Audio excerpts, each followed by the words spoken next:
नमस्कार, मैं हूं के उपाध्याय। आप देख रहे हैं जनता टीवी। आज की जो बहस है वो इस मुद्दे पर है कि उत्तर प्रदेश में कानून व्यवस्था को लेकर के जो दावे किए जा रहे थे, क्या वे दावे सही हैं? क्योंकि पिछले दिनों जो घटनाएं हुई हैं, उन घटनाओं ने सवाल खड़े कर दिए हैं। इन घटनाओं में कुछ ही महीनों पहले पुलिस अभिरक्षा में अतीक और अशरफ, इन दो कुख्यात माफियाओं की कुछ दो लड़के आए और उन्होंने पुलिस अभिरक्षा में दनादन गोलियां चलाकर हत्या कर दी। अभी बस कुछ ही रोज पहले संजीव महेश्वरी, संजीव जीवा नाम से उसे जानते थे, कुख्यात माफिया है। कुछ बड़े लोगों की हत्या में उसका नाम रहा है। ब्रह्मानंद द्विवेदी की हत्या में वो बरी हो चुका था। कृष्णानंद राय की हत्या में उस पर केस चल रहा था, पेशी पर आया था। अदालत के भीतर विजय यादव नाम का एक लड़का आता है, बहुत 22-23 साल का लड़का था। उसने एक विदेशी पिस्टल से दनादन गोलियां चलाई और उसकी हत्या कर दी। पुलिस अभिरक्षा में है। दोनों ही मामलों में एसआईटी गठित कर दी गई है। एसआईटी भले ही गठित कर दी गई हो, लेकिन सवाल तो फिर भी खड़े रहेंगे कि अगर पुलिस अभिरक्षाओं में इस तरह से हत्या होती रहेगी तो फिर सुरक्षित कौन है? उन दावों का क्या, जो दावे किए जाते हैं कानून व्यवस्था को लेकर के? सवाल उठने लाजमी है। पहले आप ये पैकेज देखिए, उसके बाद हम बहस शुरू करते हैं।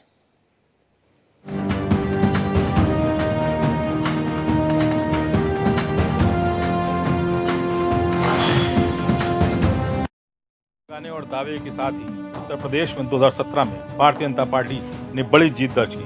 मुख्यमंत्री के तौर पर योगी आदित्यनाथ ने शपथ ली और उसके बाद से ही अपराध पर अंकुश लगाने की मुहिम छेड़ दी। कई बड़े माफियाओं की कमर तोड़ी, करोड़ों की संपत्ति जब्त की गई। लेकिन इसी बीच कई अपराधी पुलिस हिरासत में मारे गए या फिर उनकी हत्या कर दी गई। सबसे पहला नाम था विकास दुबे का, जिसने कई पुलिसकर्मियों को मार गिराया। फरार होने के बाद पुलिस ने उसकी तलाश शुरू की और मध्य प्रदेश पुलिस ने उसे गिरफ्तार कर यूपी पुलिस को सौंपा। लेकिन रास्ते में पुलिस ने कहा कि टीयूवी गाड़ी पलट गई और उसने भागने की कोशिश की, जिसमें उसको गोली मार दी गई। चर्चित हत्याकांड को लेकर पुलिस पर भी कई तरह के सवाल खड़े हुए और कहा गया कि ये सोची समझी साजिश के तहत ही विकास दुबे को मारा गया है। विपक्ष ने भी काफी हंगामा काटा, लेकिन पुलिस ने कहा कि ये साफ तौर पर भागने के दौरान मुठभेड़ का मामला था। पहले अपराधी पुलिस से बचने के लिए कोर्ट में सरेंडर कर जेल चले जाते थे, लेकिन कुछ घटनाओं ने जेल भी सुरक्षित नहीं है इस पर मोहर लगा दी। मुन्ना बजरंगी एक ऐसा ही उदाहरण सामने आया था। उसके बाद कई ऐसे मामले हुए जहां पर सरकार को विपक्ष का सामना करना पड़ा। इसके बाद बागपत जेल में मुख्तार अंसारी का करीबी मुन्ना बजरंगी मार गिराया गया। जेल में उसकी हत्या कर दी गई और कई तरह के सवाल पुलिस पर एक बार फिर लगे। 9 जुलाई 2018 को मुन्ना बजरंगी की हत्या की गई थी, जिसमें ये कहा गया कि जेल में असलहा आखिर कैसे पहुंचा और वो कौन लोग थे जिन्होंने मुन्ना बजरंगी की हत्या की साजिश रची। जबकि कुछ दिन पहले ही मुन्ना बजरंगी की पत्नी ने आरोप लगाया था और कोर्ट से गुहार लगाई थी कि मुन्ना बजरंगी की जेल में हत्या की साजिश रची जा रही है। इसके बाद लगातार घटनाओं का सिलसिला जारी रहा। लखनऊ के विभूति खंड इलाके में भी 6 जनवरी 2021 को पूर्व ब्लॉक प्रमुख अजीत सिंह की ताबड़तोड़ गोलियां बरसाकर हत्या कर दी गई। मुख्य आरोपी गिरधारी विश्वकर्मा को पुलिस ने गिरफ्तार किया और रिमांड के दौरान उसकी मौत हो गई। पुलिस ने कहा कि वो एक दरोगा की रिवॉल्वर निकालकर भागने का प्रयास कर रहा था, जिसमें मुठभेड़ के दौरान उसको मार गिराया गया। वहीं कुछ समय बीतने के बाद ही प्रयागराज का चर्चित एक मामला सामने आया, जिसमें उमेश पाल को 2 गनर के साथ मार गिराया गया। उमेश की हत्या कर दी गई। घर के पास ही ताबड़तोड़ फायरिंग हुई, जिसमें पुलिस की मौजूदगी में उमेश और 2 गनर की हत्या की गई। सबसे बड़ी बात यह है कि बीच चौराहे पर फुटेज में साफ तौर पर इस हत्याकांड को अंजाम दिया गया। कई चेहरे बेनकाब भी हुए। इस मामले में प्रयागराज के ही बाहुबली अतीक का नाम सामने आया। पुलिस ने अतीक को रिमांड पर लिया और पूछताछ के लिए जब प्रयागराज लेकर आई, मेडिकल के दौरान वहां पर 4 युवकों ने घेर कर अतीक और उसके भाई अशरफ की गोली मारकर हत्या कर दी गई। ये सिलसिला यही नहीं थमा। इसके बाद 7 जून 2023 को पुलिस अभिरक्षा में कोर्ट पर लाया गया संजीव महेश्वरी उस जीवा को भी वकील के भेष में आए विजय यादव ने गोली मारकर मौत की घाट उतार दिया। कोर्ट परिसर में हुई इस हत्याकांड के बाद एक बार फिर सरकार को घेरने की कोशिश की गई। संजीव महेश्वरी भी मुख्तार अंसारी का राइट हैंड कहलाता था। सरकार पर भी आरोप प्रत्यारोप लगे कि इस तरह के हत्याकांड अपराध को बढ़ावा दे रहे हैं और लोगों के बीच इस बात का डर है कि कहीं पर भी गोली चल सकती है। फिलहाल इन सब मामलों को लेकर विपक्ष ने भी काफी हंगामा काटा और सरकार को घेरने का प्रयास किया। लेकिन एक खास बात सभी हत्याकांड से जुड़ी हुई थी, वो ये कि सभी मारे गए लोग अपराधी प्रवृत्ति के थे। सरकार का कहना है कि अपराध हुआ है, लेकिन जो मारे गए हैं वो कोई महापुरुष नहीं थे। अब ऐसे में आने वाले समय में सरकार इसका कैसे बचाव करेगी, क्योंकि लोकसभा चुनाव भी नजदीक हैं। अब ये इस तरह के अपराध लोकसभा चुनाव में भारतीय जनता पार्टी के लिए चुनौती बनेंगी या फिर अपराधी के नाम पर हुई इन हत्याओं को जनता नकार देगी, ये तो आने वाला समय बताएगा। लेकिन अभी फिलहाल हत्याकांड को लेकर Bharatiya Janata party defensive mode में जरूर नजर आ रही। देखिए, निश्चित तौर पे ये घटना दुखद है और सरकार एसआईटी गठित कर दी है। थोड़ा इंतजार कीजिए, जो दोषी होगा, बार बार कहा जाता है भारतीय जनता पार्टी की सरकार में वो बख्शा नहीं जाएगा, क्योंकि वो समाजवादी पार्टी की सरकार होती थी जिसमें अपराधियों की मदद किया जाता था, अपराधियों को पाल पोस कर संरक्षित करके माननीय बनाने का कार्य किया जाता है। भारतीय जनता पार्टी की सरकार में तो अपराधियों पर कठोर कार्रवाई की जाती है और एक बहुत बड़ा बदलाव हुआ है। आप देखे होंगे जो बम बारूद के रास्ते पर चलते थे, मुझे लगता है कि उसी रास्ते पर, जैसे कहा जाता है, बोया पेड़ बबूल का तो आम कहाँ से आए। अगर आप गलत कर्म कर रहे हैं तो मुझे लग रहा है कि ऐसे गलत कर्मों का हिसाब अपने आप हो जा रहा है। इस प्रदेश में क्या हो रहा है? जेल में हत्या, फिर जेल में हत्या, कचहरी में हत्या और प्रेस के सामने हत्या। कोई प्रेस बन करके आ रहा है वो हत्या कर रहा है, कोई वकील बन करके आ रहा है वो हत्या कर रहा है। क्या यही उत्तर प्रदेश का लॉ एंड ऑर्डर है? और फिर अगर हम एनसीआरबी के आंकड़े देखें, सबसे ज्यादा करप्ट, और वो भी सरकार का विभाग कह रहा है, सरकार के विभाग ने आकलन किया कि उनका विभाग सबसे ज्यादा करप्ट कौन सा है, तो पता विभाग सरकार बता रही है कि सबसे ज्यादा करप्ट विभाग अगर कोई है तो पुलिस। आखिरकार किसने ये बना दिया पुलिस को ऐसा? इसकी जिम्मेदार अगर कोई है तो वो भारतीय जनता पार्टी और भारतीय जनता पार्टी के लोग हैं। डिप्टी सीएम आपके जवाबों को देने से नहीं भाग रहे। क्या डिप्टी सीएम कानून व्यवस्था पे भैया भैया कह करके नहीं भाग रहे? सोचिए, ये हालत है। और जिस इन्वेस्टमेंट को लाने का वादा किया था, क्या वो इन्वेस्टमेंट आ गया?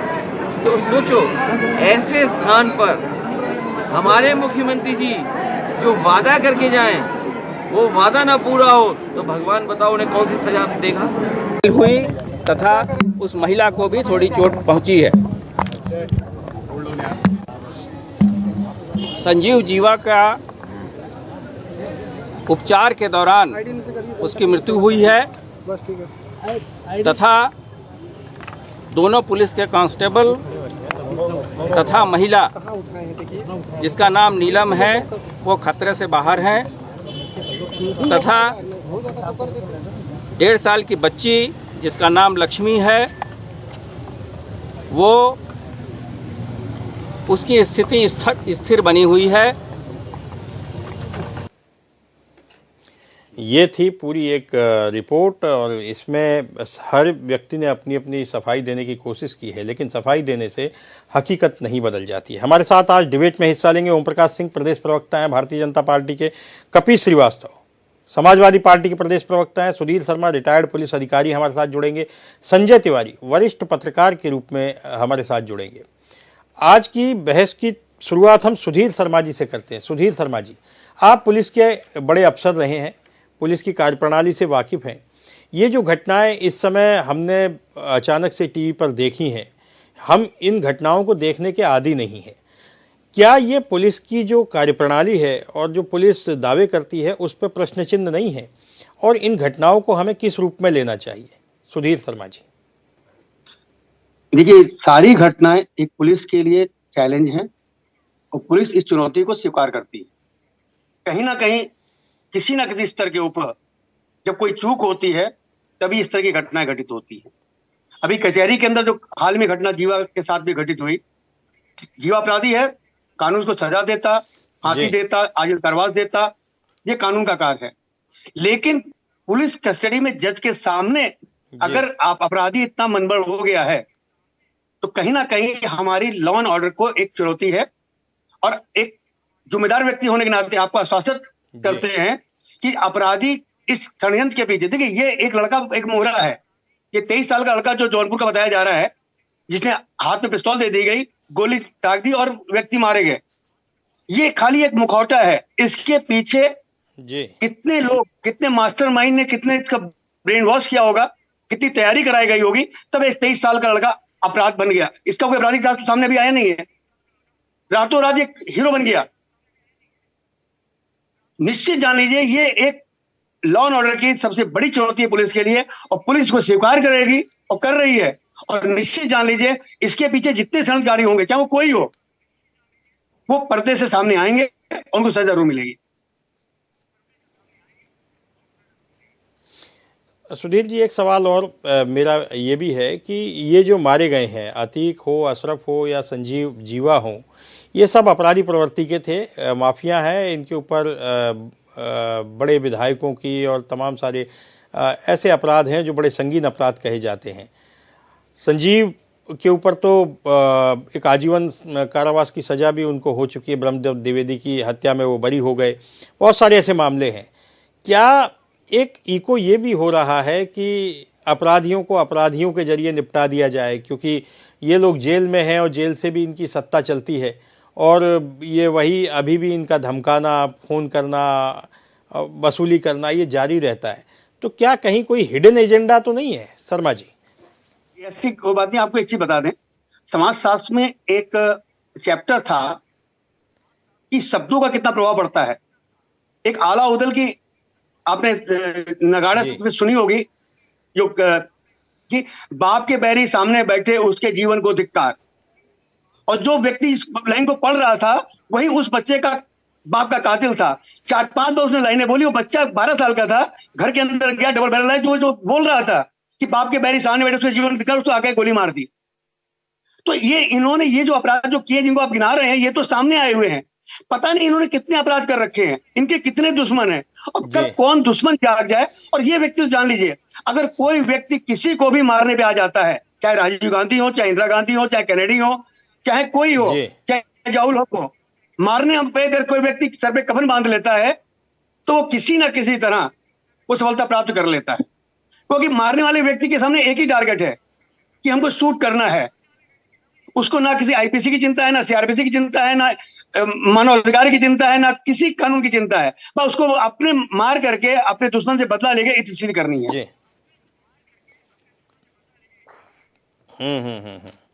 ठीक है शर्मा जी। कपिल श्रीवास्तव जी, अब सवाल आपसे, क्योंकि आप विपक्ष में हैं और बड़ा विपक्ष है समाजवादी पार्टी यहाँ पर, क्या सोचती है आपकी पार्टी? क्योंकि अपराधियों से भारतीय जनता पार्टी का एक आरोप हमेशा रहा है कि अपराधियों से समाजवादी पार्टी का सीधा नाता रहा है। इन अपराधियों को पालने पोसने में समाजवादी पार्टी का जो राजनीतिक संरक्षण है वह भी कहीं ना कहीं जिम्मेदार है, चाहे वो मुख्तार हों, अतीक हों या कोई और अपराधी हों। कहीं ना कहीं रिश्ता समाजवादी पार्टी से निकल आता है। बहरहाल ये एक अलग बात हुई, लेकिन जिस प्रकार से हत्याएं हुई हैं पुलिस कस्टडी में, उसे लेकर के समाजवादी पार्टी क्या सोचती है, और जो आरोप आप पर लगते रहते हैं समाजवादी पार्टी पर, उन्हें लेकर के आपका जवाब क्या है? कपिश जी। उपाध्याय जी, पहली तो ये कि मैं राष्ट्रीय प्रवक्ता हूँ, तो आपसे सुरक्षित संशोधित करा दे जो लिखा। जी मैं ठीक कर दूंगा। जी जी जी जरूर। दूसरी चीज मैं आपको एक बात कहना चाहूँ कि देखिए, प्रोपेगेंडा फैलाने से कोई वास्तविकता नहीं होती। और हम ये कह दें कि किसी भी पार्टी में सब संत महात्मा है तो ये भी नहीं ठीक है। लेकिन अगर वर्तमान की कसौटी को आप कस के देखें तो इनके 145 विधायकों पे हीनियस क्राइम है, इनके 35 सांसदों पे हीनियस क्राइम है जिनका विचारण चल रहा है। और जो माननीय मुख्यमंत्री जी हैं वो अपने ही ऊपर से मुकदमे उठा लिए 302, 307 की।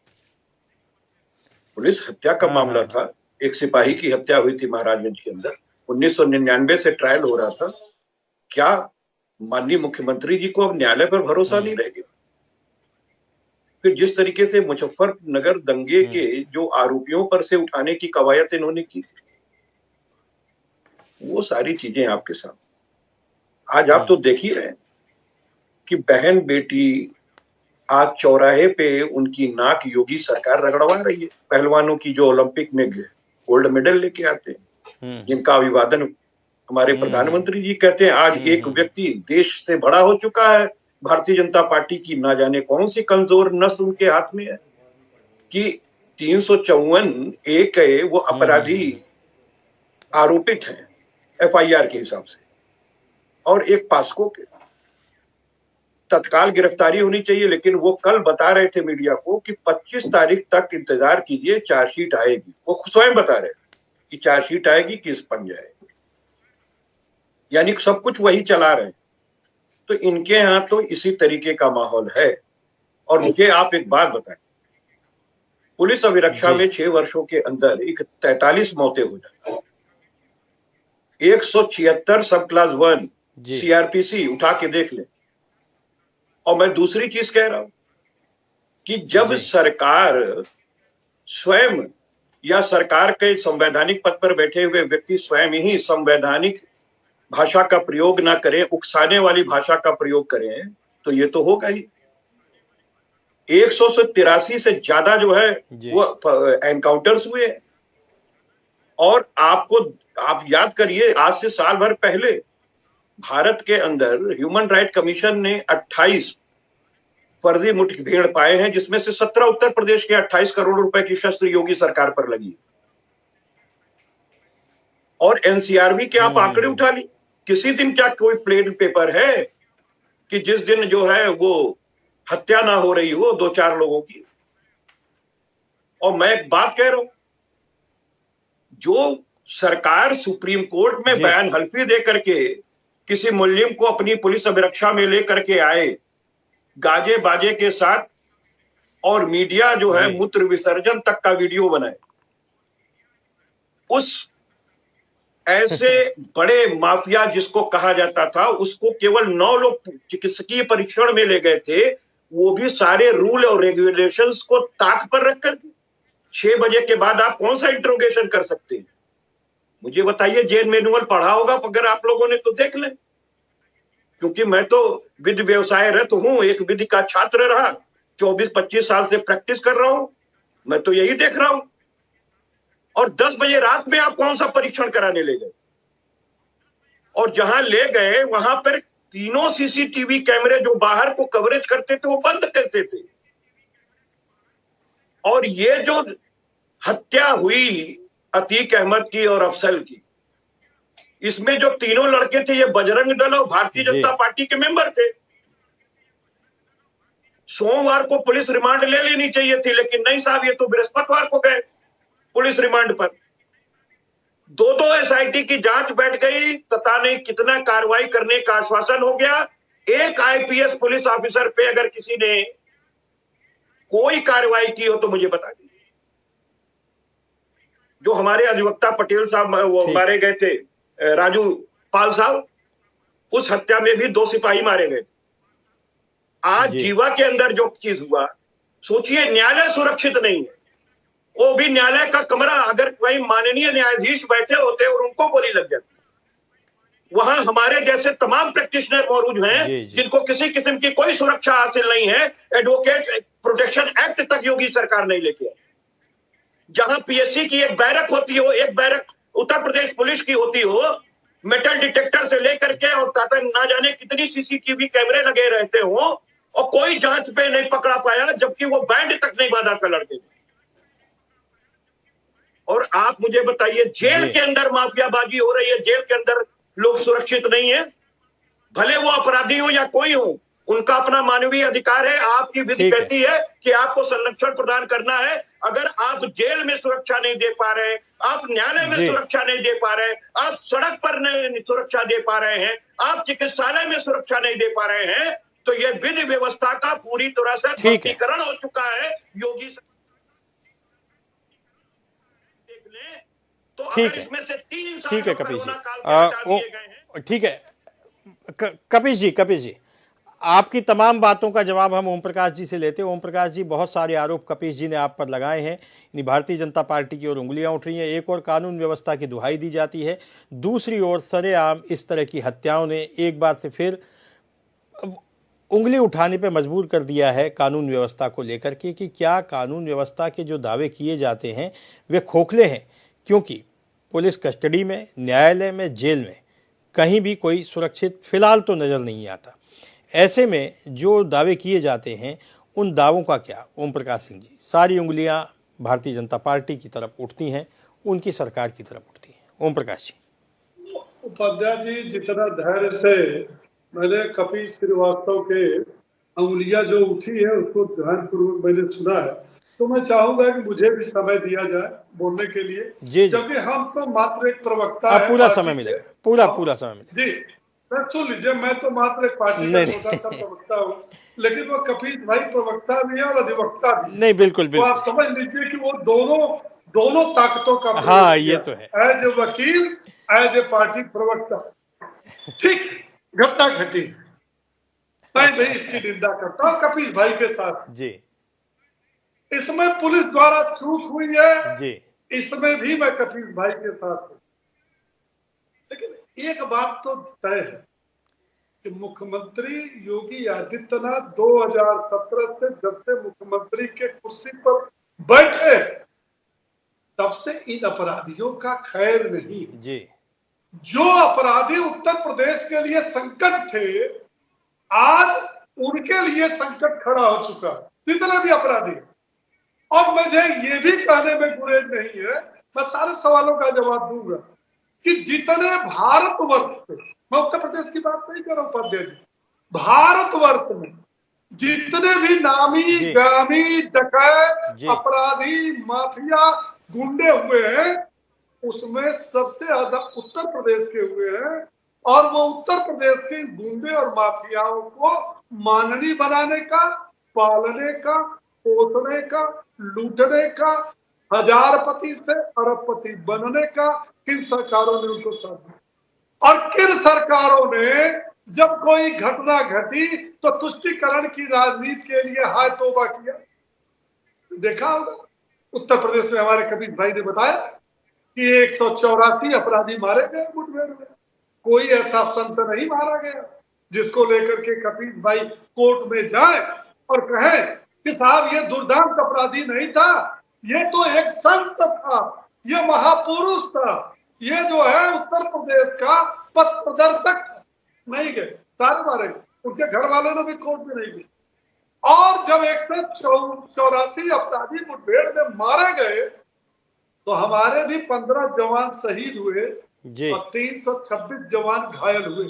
और रिकॉर्ड बता, एनसीआरबी की रिपोर्ट, समाजवादी पार्टी, इनके मुखिया और ये समाजवादी पार्टी आजकल चैनलों पर बड़ी तेजी के साथ दे, मैं स्वीकार करता हूं, क्योंकि एस यादव राष्ट्रीय अध्यक्ष है, वो झूठ तो बोलेंगे नहीं, क्योंकि गद्दी तो उनको विरासत में मिली है।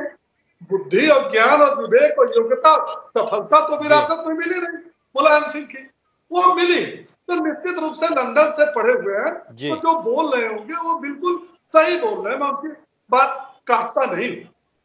लेकिन क्या उपाध्याय जी, आप पुराने एंकर हैं, आपको पता है इस भारतवर्ष का पहला मुख्यमंत्री एक है जितने आतंकवादियों का मुकदमा, एक सेकंड, आतंकवादियों का मुकदमा हाई कोर्ट से वापस लेने के लिए तथ्य पे कह दीजिए, जिसमें हाई कोर्ट से उसको फटकार मिली थी। 8,500 आतंकवादियों पर से मुकदमा आपने उठा लिया जम्मू कश्मीर में। मैंने बोला नहीं, आप उसको नहीं देखे, 8,500 को बोला नहीं, पत्थरबाजों पर से आपने कपिल जी आप जवाब देना, कपिल जी उनको बोलने दीजिए। किस मेरिट पे बैठिए जी, मैं तो धज्जियां उड़ा दूंगा। कपिल जी आप तो ऐसा नहीं करते कभी भी, आप तो बड़े धैर्य से सुनते हैं। आप शांत रहिए कपिल जी बड़े साउटिंग वाला नहीं, आप जवाब देना ना, सुन लीजिए, आप जवाब दे। कपिल जी आपको पूरा समय सुनिए, मैं आपके ही सवाल का जवाब दे रहा हूँ। अरे सुन लीजिए भाई, सुन लीजिए कपिल भाई, मैं जानता था कि जब मैं कानून व्यवस्था की बात करूंगा तो आपका ब्लड प्रेशर बढ़ेगा, क्योंकि अभी तो मैंने शुरुआत की है, उपाध्याय जी इनको रोकिए, उपाध्याय जी इनको रोकिए, कपिल जी मैं भी हल्ला, कपिल जी मेरा आग्रह है भाई, ऐसे डिबेट नहीं हो पाएगी। कपिल जी मेरा आग्रह है, आप उनको सुन लीजिए, इसके बाद आप ही जवाब देना, मैं बाद में किसी को लूंगा। आप ही जवाब देना, मैं आपका जवाब दे रहा। दूसरी बात, ये तागा वाला का बेटा 1250 करोड़ का मालिक किसकी सरकार में बना, और जिस लोकसभा क्षेत्र से इस देश का पहला प्रधानमंत्री जा रहा हो, देश का कद्दावर नेता जा रहा हो, उससे एक अपराधी और माफिया को भेजने का काम किस पार्टी ने किया, यह बताने की जरूरत है। यह बताने की जरूरत है कि वहां के कोतवाली पर ताला लग गया था। यह बताने की जरूरत है कि देश की आजादी के 44 साल बाद किसी आदमी को सजा हो रही है और किसी को 32 साल बाद सजा हो रही है। क्यों नहीं आपने अभियोजन पक्ष में 4 बार सरकारें थी, आपने क्यों नहीं अभी किया? ठीक है, अभी ठीक है। ओम प्रकाश जी कपीश जी से जवाब ले लेते हैं। ओम प्रकाश जी, आपने सवाल उठाए, कपीश जी से जवाब ले लेते हैं। यदि इसके बाद भी आपके कोई सवाल होंगे तो फिर ओम प्रकाश जी आप जवाब देना। कपीश जी एक एक करके जवाब दीजिए। अब आप बोलेंगे, ओम प्रकाश जी सुनेंगे। कपीश जी, उनका कहना है कि आपके कार्यकाल में अपराधी पले बढ़े, उनको राजनीतिक संरक्षण मिला। जिन जगहों से पहला प्रधानमंत्री चुना गया, प्रधानमंत्री चुन के आते थे, वहां पर एक ऐसे अपराधी को आपने सांसद बनने का मौका दिया। बहुत सारे ऐसे आरोप उन्होंने लगाया, आपने सुना है, दोहराने की आवश्यकता नहीं है। कपीश जी आप जवाब दें। उपाध्याय जी, सबसे पहली चीज तो हमने सोचा था कि मित्र हमारे कम से कम आज के कानून व्यवस्था पर जो प्रश्न खड़ा हुआ है उस पर बात करेंगे, लेकिन ये उन सरकारों तक जाएंगे। अभी तो नेहरू जी के पीछे नहीं चलेंगे, स्वतंत्रता संग्राम तक इनको मैं ले जा सकता हूँ और इनको दिखा सकता हूँ कि आपकी विचारणीय लोग कहाँ कहाँ खड़े। जी जो सरकारें चली गई, जिनको जनता ने बदल दिया, जिनको आपको उचित समझा, आपको लाया, तो फिर आप उनको क्या दोहरा रहे हो? और आप जिनको दोहरा रहे हो तो ना जान लो नस में। जिस टांगे वाले को आप कह रहे हो ना, जिस टांगे वाले के लड़के को लड़का, अरे उस लड़के को लड़का तो केसरीनाथ त्रिपाठी ने बनाया था। इलाहाबाद में बच्चा जानता है, कौन नहीं जानता है कि पहला विधायक, दूसरा विधायक, तीसरा विधायक। अब लीजिए, देखिए, अब देखिए इनकी बातों का जिम्मेदार दे रहा हूँ। अब ये नहीं सुनेंगे, हकीकत में चड्डी उतार लिया, इनको दिक्कत हो गई।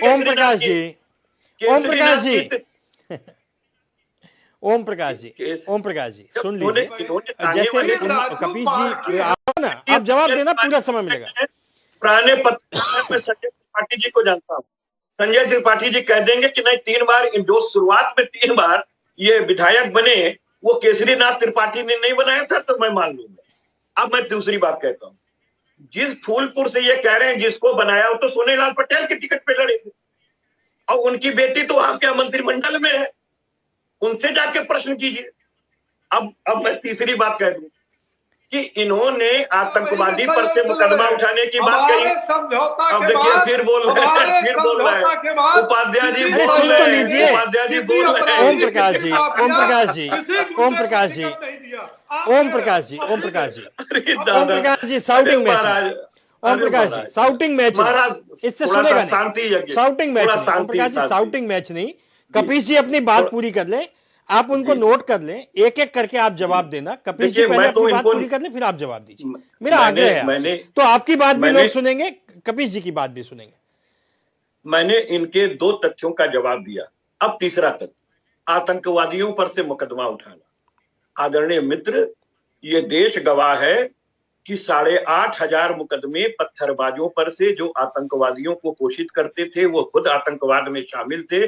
पीडीपी से रसमलाई खाते समय आपने 8,500 मुकदमे हटवा लिए और साथ ही साथ आपने पठानकोट हमले की जांच आईएसआई जैसे आतंकी एजेंसी को सौंप के भारत की प्रभुसत्ता संपन्न गणराज्य घोषित होने की चीजों को खा भूल गए।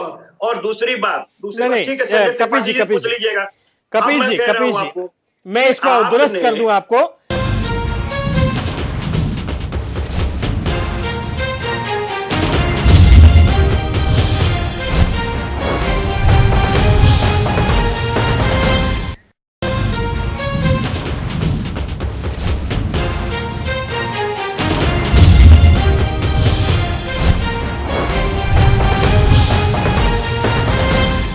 आईएसआई को जांच नहीं सौंपी गई थी, इसको दुरुस्त कर दूं। आईएसआई को जांच नहीं सौंपी गई थी, आईएसआई के लोगों को बुलाया गया था ये दिखाने के लिए कि ये आपका हमला था। जी नहीं, अब आपको मैं फिर दुरुस्त कर, मैं आपको पूरी टिप्पणी भेज दूंगा और सतपाल मलिक जी का भी जवाब इनसे ले लीजिए। सुन लीजिए मेरी बात। नहीं, आप विजिट कराने के लिए बुलाए थे क्या? दर्शन स्थल था, एक बात कह रहा हूं, वहाँ कुरान पढ़नी थी क्या एसआई को? क्या उपाध्याय साहब, कैसा बात आप कर दिए? अरे इसी बात पे पाकिस्तान ने ये कहा। ओम प्रकाश जी पाकिस्तान से जब भारत ने डिमांड की कि हमारे लोग आपके यहाँ जाके जांच करेंगे, तो पाकिस्तान ने कहा कि हम एक संप्रभु राष्ट्र हैं। सुनिए, अरे भाई पाकिस्तान ने क्या कहा सुन लीजिए। अरे महाराज सुन लीजिए, आप तो पता नहीं कहाँ गए। आप तो जीवा के मर्डर पे बात ही नहीं कर रहे, आप विधि व्यवस्था पे बात नहीं कर रहे हैं आज की। अरे उसके बाद तो कपिल जी, ये तो बड़ी बात हो गई। अभी हम बात उत्तर प्रदेश की कर रहे हैं। काम पाकिस्तान आज आटे को तरस रहा है। क्यों पाकिस्तान की बात करते हैं? पाकिस्तान पे 2 बार सर्जिकल स्ट्राइक हो गई, 1 बार एयर स्ट्राइक हो गई। अब पाकिस्तान की बात उस पर न करें क्योंकि विषय भटकता है। हम उत्तर प्रदेश पे केंद्रित रहें। अभी जो पुलिस अभिरक्षा में मौतें हुई हैं, मुझे लगता है हमें उन पर बात करनी चाहिए, तो हम जनता तक सीधे सीधे मैसेज दे पाएंगे। कपीश जी, आप अपनी बात पूरी करिए, फिर संजय तिवारी जी, फिर सुधीर शर्मा जी भी हमारे साथ हैं, वो पुलिस के अधिकारी हैं, उनसे हम बात करेंगे, और फिर ओम प्रकाश सिंह जी आपके पास भी मैं आऊंगा। लेकिन पहले कपीश जी आप बहुत संक्षेप में अपनी बात पूरी कर दीजिए। लेकिन मेरा आग्रह है उत्तर प्रदेश तक सीमित रहे, मेरा आग्रह जी। आग्रह तो मेरा ही यही था। मैंने अपनी पहले स्टेटमेंट में सिर्फ और सिर्फ कानून व्यवस्था और उत्तर प्रदेश के कानून और वर्तमान कानून, उस पर अलग बहस कर लेंगे ना कपीश जी, उस पर अलग यही तो मैंने कहा, उस पर अलग बहस कर लेंगे, फिर उसके अलग एक्सपर्ट बुलाएंगे। मैं सिर्फ एक बात कह रहा हूँ माननीय उपाध्याय जी, क्योंकि इन्होंने बात लाया और आपने चूंकि कह दिया वो जांच नहीं थी। मैं सिर्फ उसके लिए एक लाइन कहता हूँ कि पाकिस्तान ने आपकी जांच एजेंसी को अपने यहाँ आने से इनकार कर दिया, और देखिए जानबूझ के बोल रहे हैं आपके कहने के बाद भी, और मैं दूसरे पे जाने नहीं दूंगा जब तक अपनी ओम प्रकाश जी, मैं जब तक अपनी बात नहीं कह लूंगा। ओम प्रकाश जी को साइलेंट करिए प्लीज। ओम प्रकाश जी का माइक। मैं सिर्फ एक लाइन कहता हूँ कि पाकिस्तान ने इस बात को कहा कि हम अपनी संप्रभुता से समझौता नहीं करेंगे, हम आपकी जांच एजेंसी नहीं बुलाएंगे। एक बात वो, खैर उसको डालिए किनारे।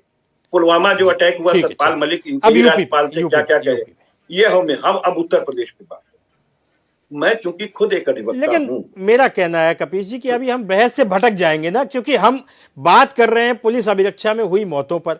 अब हम चले जाएंगे राष्ट्रीय मुद्दे पर, तो ये उचित नहीं है। मुझे लगता है कि हम अपने दर्शकों के साथ न्याय नहीं करेंगे कपीश जी। और आप तो बहुत अच्छे प्रवक्ता हैं, बहुत लंबे समय बाद फिर से मेरी डिबेट में आए हैं, तो मैं चाहता हूं कि वहीं तक केंद्रित रहे जी। मैंने उपाध्याय जी आपको पहले भी हमारा एक वक्तव्य दिखा दीजिए जो हमने इससे पहले अपना स्टेटमेंट दिया, उस पर कभी हम राष्ट्रीय लेवल पे नहीं गए। जो वर्तमान में कानून व्यवस्था है, जो चीजें हुई हैं उस पर अपनी बात कही है। वर्तमान में इनकी सरकार चल रही है, इनको उस पर जवाबदेही देनी चाहिए। हमारी सरकार से तुलना क्यों कर रहे हैं? वो तो तुलना करके सरकार हमारी हटा दी गई, अब आप उससे तुलना करके अपने आप को आप ढकना चाहते हैं। मैं सिर्फ एक बात कहता हूं, मैं आपको मालूम उपाध्याय जी कि मैं एक प्रवक्ता होने के साथ अधिवक्ता हूं, और राजनीति मेरा सेवा का माध्यम। ओम प्रकाश भाई मेरे बड़े भाई हैं, जानते हैं। मैं रोज प्रैक्टिस करने दीवानी न्यायालय गोरखपुर में जाता हूं और सेशन की वकालत करता हूं, ये सबको पता है जी। आप मुझे बताइए मेरी सेफ्टी कैसे होगी? ये एक वकील का सवाल है, एक अधिवक्ता का, प्रवक्ता का सवाल नहीं। एक जज पूछता है कि मेरी सुरक्षा का आप क्या होगा, ठीक है। एक वादकारी पूछता है कि मेरी सुरक्षा का क्या होगा। बात इस चीज की नहीं है कि अपराधी मारा गया। ठीक है, अपराधी मारा गया, इतनी बढ़िया चीज आप उकसा रहे हो आज, तो निश्चित रूप से आप गलत काम कर रहे हैं। एक माफिया को मिटाने के लिए 3 माफिया पैदा कर रहे हैं, और इसकी सराहना कतई नहीं होनी चाहिए। जिसने मारा वो भी हत्यारा है, और जिसके ऊपर मुकदमा चल रहा था उस पर भी हत्या का केस चल रहा था। तो मैं सिर्फ इतना कहना चाहता हूं कि विधि के दायरे में एक सरकार के कम से कम प्रवक्ता को बात करनी चाहिए, विधि के दायरे में रहते हुए बात कीजिए। आज विधि की उल्लंघना हुई है, आज विधि शर्मसार है, इस पर बात कीजिए कि ये पुलिस अभिरक्षाओं में जो मौत हो रही है इसमें सत्ता पोषित अपराधी हैं या नहीं है, इस पर बात कीजिए। और या इस पर बात कीजिए कि आपके पास विधि संजय तिवारी जी आपने कपीश जी ठीक है, कपीश जी आपने संजय तिवारी जी आपने कपीश जी को भी सुना, ओम प्रकाश जी को भी सुना, और हमारे सुधीर शर्मा जी भी हमारे साथ मौजूद हैं। संजय तिवारी जी, आप लंबे समय से पत्रकारिता में सक्रिय हैं, आप गोरखपुर के रहने वाले हैं, और गोरखपुर एक ज़माने में माफियाओं का गढ़ हुआ करता था। बीबीसी से भी खबरें प्रसारित हुई थी कि इस देश में सबसे अधिक कहीं अगर गोलीबारी होती है और हत्याएं होती हैं तो गोरखपुर में होती है। आपने अपराधों का चरित्र, अपराधियों का चरित्र बहुत नज़दीक से देखा है, उन पर रिपोर्टिंग की है। अभी इन दिनों में जो हुआ है, चाहे वो अतीक अशरफ का मामला हो, चाहे संजीव जीवा का मामला हो, इन चीज़ों को लेकर के मुन्ना बजरंगी का मामला हो, विकास दुबे हो, बहुत सारे ऐसे हैं जिसमें सवाल उठना लाजमी है। आप क्या सोचते हैं? आपके बाद जवाब के बाद सुधीर शर्मा जी और फिर कंक्लूजन ओम प्रकाश सिंह जी से लेंगे। संजय जी।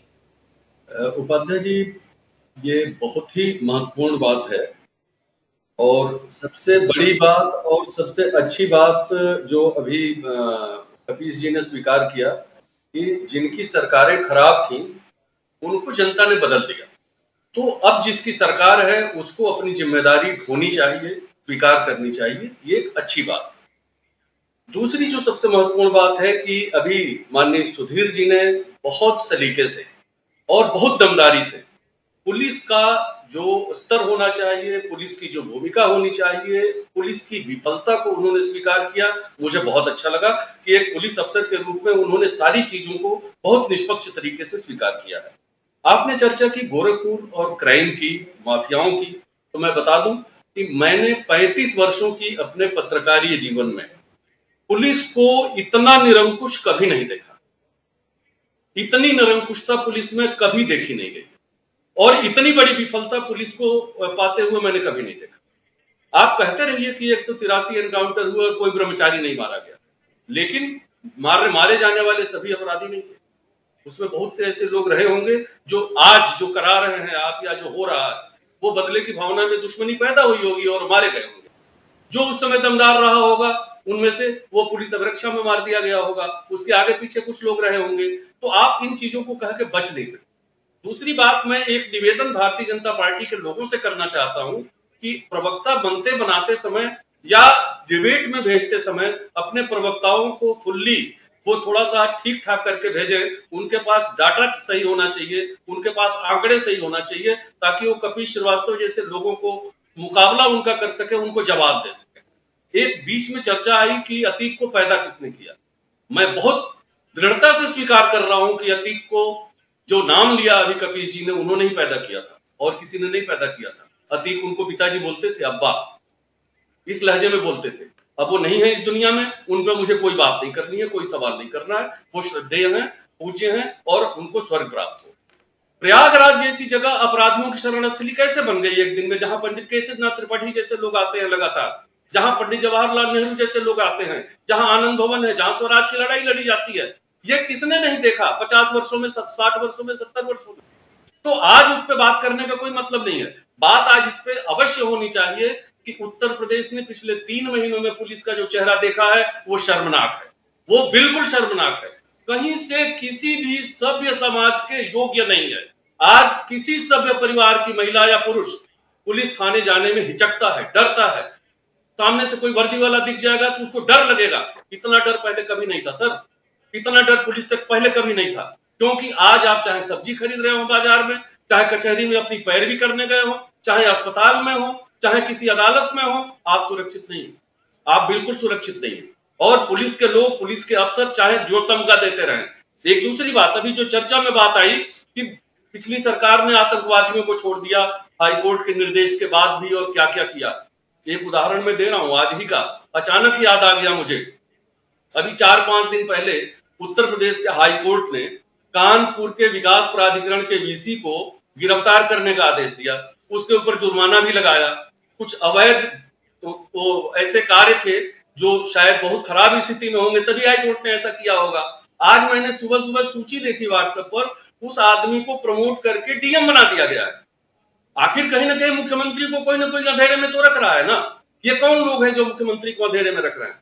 मुख्यमंत्री हमारे ईमानदार हैं, मुख्यमंत्री हमारे संत हैं, इसमें कोई दो राय नहीं। उनके ऊपर, उनकी मंशा के ऊपर हम कोई सवाल नहीं उठा सकते। लेकिन ये जो कृत्य हो रहा है, ये जो चीजें सामने आ रही हैं, वो आदमी जिसको अभी 4 दिन पहले हाईकोर्ट ने कहा कि इसको गिरफ्तार करो, वो आदमी कल आज ही किसी जिले में जाएगा और जिलाधिकारी होकर काम करेगा। कितना बड़ा लुटेरा होगा वो। ये बात हम लोगों को क्यों नहीं ध्यान आ रही है, क्यों नहीं इस पर हम बात कर रहे हैं? उत्तर प्रदेश बहुत मुश्किल से अपराध से मुक्त होने की ओर बढ़ रहा है, बहुत मुश्किल से, क्योंकि बहुत बड़ा प्रदेश है, 25-26 करोड़ की आबादी है, अपराधियों की बड़ी संख्या है। अभी जो ओम प्रकाश जी कह रहे थे कि देश के सारे बड़े माफिया यहाँ आते हैं, यहाँ से आते हैं, ठीक है, सारे बड़े माफिया हैं, लेकिन उन माफियाओं का चरित्र, उन माफियाओं के पीछे खड़े हुए लोग, उन माफियाओं को मिलने वाले संरक्षण, उन माफियाओं को लेकर के होने वाली जो राजनीतिक सियासत है, जो सियासत है, उसको भी देखा जाना चाहिए।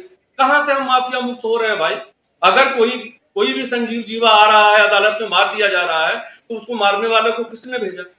कौन पीछे पैदा हुआ है? वो छोड़ दीजिए, अतीक अहमद और अफजाल को कैमरे के सामने जिस तरह मारा गया पूरी दुनिया ने देखा है।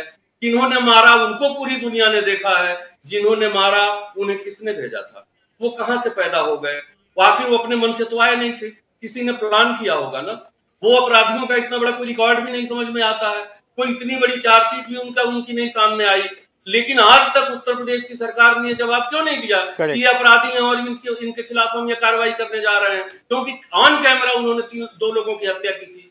क्या आप सोचिए कि उत्तर प्रदेश की जनता ने तो अतीक और अफजाल या इन लोगों को चुन चुन के भेजा होगा संसदों में और विधानसभाओं में? क्या संसद और विधानसभा में उनके लिए शोक प्रस्ताव नहीं आएंगे?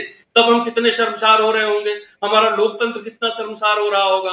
हम सबको शर्मिंदा क्यों कर रही है यह राजनीति, ये मेरी समझ में नहीं आ रहा है। कौन सी बात की जाए, किस तरह की बात की जाए, किस सिविक सेंस की बात की जाए? कोई नागरिक सेंस भी तो दिखाई पड़ना चाहिए। बात जब हम उत्तर प्रदेश के अपराध को लेकर कर रहे हैं, बात जब उत्तर प्रदेश में हिरासत की मौतों को लेकर कर रहे हैं, तो यहाँ पर हिंदुस्तान पाकिस्तान करने से बात नहीं चलेगा। ये हम सीमा पर लड़ाई नहीं लड़ रहे हैं, हमारे प्रदेश की समस्या है। हम गंभीर स्थिति से गुजर रहे हैं सर। इस गंभीर स्थिति से को में डालने वाली हमारी पुलिस है, हमारी पुलिस की वर्दी पहनने वाले लोग हैं, तमगे लगाने वाले लोग हैं। वे लोग अपनी जिम्मेदारी में कहीं ना कहीं फेल हैं, इसलिए उत्तर प्रदेश सरकार की संजय जी, ठीक है संजय जी। संजय जी, आपने बहुत अच्छी बातें कही हैं और उन सबका जवाब मुझे लगता है सुधीर शर्मा जी बेहतर दे पाएंगे। उसके बाद फिर ओम प्रकाश जी से इन तमाम सारे जो सवाल आपने उठाए हैं हम ओम प्रकाश जी से बात करेंगे। सुधीर जी। भाई संजय जी ने जो बातें कही हैं, एक समाज को ऐसा आईना दिखाया है जो सब लोग का चेहरा उसमें बिल्कुल नीट एंड क्लीन दिखाई पड़ रहा है कि समाज में कौन कहां कैसे कार्य कर रहा है। हम फिर वही पुलिस की ओर समाज की एक बात और शेयर करना चाहेंगे। कोई भी बच्चा समाज में अपनी माँ के पेट से AK-47 लेके पैदा नहीं होता। हमारा समाज जिम्मेदार है, हमारे उनके माँ बाप जिम्मेदार है और हमारी समाज की व्यवस्था जिम्मेदार है जो उस व्यक्ति को रातों रात हॉलीवुड का हीरो बना देती है। हमने अपना कैरियर बॉम्बे से शुरू किया था, आपको बता दें, और हम ओपनली खुले मन से आपसे शेयर करते हैं। हम दाऊद इब्राहिम की हम साल में भी गए और मिले हैं, जाके लोगों से देखा है। उसके फादर पुलिस में हवलदार हुआ करते थे और एक नंबर का टपोरी था दाऊद, खुले मन से कह रहे हैं। और उसको रातों रात राजनीतिक शरण मिली, पुलिस संरक्षण मिला और कहां से कहां आज कहां बैठा हुआ जो है अभी चलता चल रहा है। कोई भी अपराधी पैदा नहीं होता, हमारा समाज, हमारी व्यवस्था, हमारे निजी स्वार्थ उसको पैदा करते हैं। और जैसे संजय भाई ने कहा, एक व्यक्ति ईमानदार होने से व्यवस्था सुधर नहीं सकती जब तक सब ईमानदार नहीं होंगे।